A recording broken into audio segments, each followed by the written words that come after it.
কুড়িগ্রাম জেলার বরেন্দ্র অঞ্চলের কৃষকরা এখন পুরোপুরি ব্যস্ত তাদের বোরো ধান কাটা এবং মাড়াইয়ের মহা উৎসবে। মাঠ ভরা সোনালী ধানের শীষ এখন কৃষকদের মুখের হাসি। তবে যন্ত্রের অভাবে এখনও শ্রমিকের চাহিদা অটুট রয়েছে এই অঞ্চলে।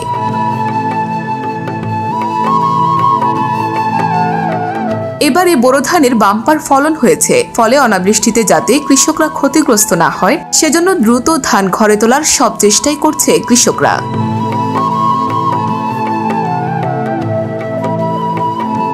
কুড়িগ্রামের রাজারহাট উপজেলার চকির পশ্চার ইউনিয়নের খুলিয়াতারি গ্রামের সরেজমিনে দেখা যায় কৃষকরা ক্ষেত থেকে ধান কেটে কাঁধে নিয়ে রাস্তায় জমা করে ভ্যানগাড়ি করে বাড়িতে নিয়ে যাচ্ছে।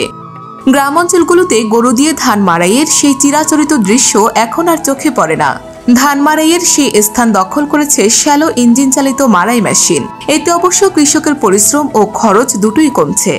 ধান কেটে খবর দিলেই ভ্রাম্যমাণ ধান মাড়াই মেশিন কৃষকের বাড়িতে চলে যাচ্ছে। এরপর ধানের বোঝা মেশিনে দিলেই খড় ও ধান আলাদা হয়ে বের হচ্ছে।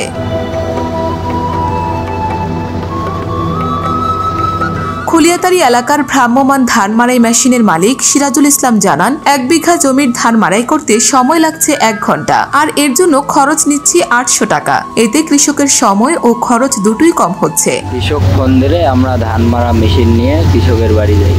আর কৃষকরা বলছে শ্রমিক সংকট সহ মজুরি বেশি হয় এলাকার কৃষকরা মাড়াই মেশিনের দিকেই ঝুঁকছে। 35 শতক ধানের ভূমি আবাদ করছি, ধান হচ্ছে শতকে 1 মণ করি। আমরা বৃষ্টির কারণে ধান তাড়াতাড়ি কাটতেছি, আর আমরা এখানে কামলা পাওয়া যাচ্ছে না, কামলার খুব দাম। আকাশ খারাপ, এই জন্য তরুবিতে ধানটা তুলতেছি এবং ধানও ভালো হয়েছে, জমির ফসল আমরা আবার লাভবান হবো, এই জন্য তাড়াতাড়ি আমরা ধানটা তুলতেছি। কামলা পাওয়া যায় না দেখি মেশিন দিয়ে ধান মাড়াই করে নিচ্ছে, টাকাও কম, পরিশ্রমও কম।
সত্য, বস্তুনিষ্ঠ ও নিরপেক্ষ দৈনিক জনবাণী।